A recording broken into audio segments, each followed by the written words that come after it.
ELI 5.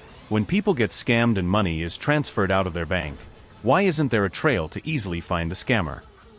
If the money is transferred into some foreign country that won't allow tracing, why don't you get a notification of SUS activity before the transaction goes trough? I find it amazing that the scammers have such an easy and forgiving path to potentially taking all of your life savings if on the card with all of your credit card info, or even without the CVV number. And it cannot be traced, and they won't face any penalty for stealing or trying to steal.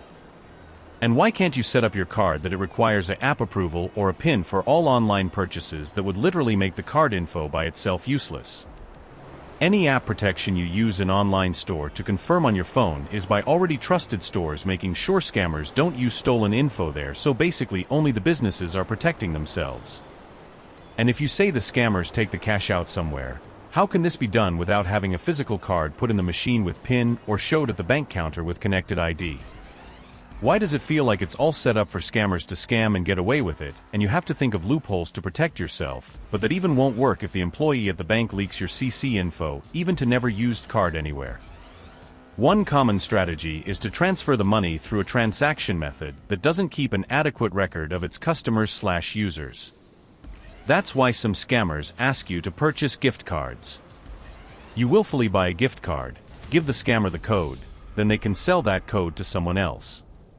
The net sum of the equation is they still get your money, just through a bit of reshuffling that makes it difficult for authorities to trace. Also, and if you say the scammers take the cash out somewhere, how can this be done without having a physical card put in the machine with PIN or showed at the bank counter with connected ID? Banks do require that, and the scammers provide the necessary verification. Usually the withdrawal is done via mule accounts. Mule accounts belong to a group of people exploited by the scammers, just for the act of withdrawal. The usual modus operandi is to approach an underprivileged population that has a banking account, then ask them to rent their account because you want to avoid taxes. The gullible mule rents their account and ATM card, and the scammers withdraw using that account. The police would be able to reach the mule and in some countries prosecute the mule, but the withdrawal amount is lost forever.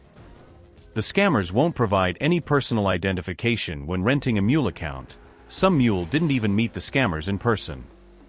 In my country, the scammers used to buy accounts from foreign labor who are returning to their country.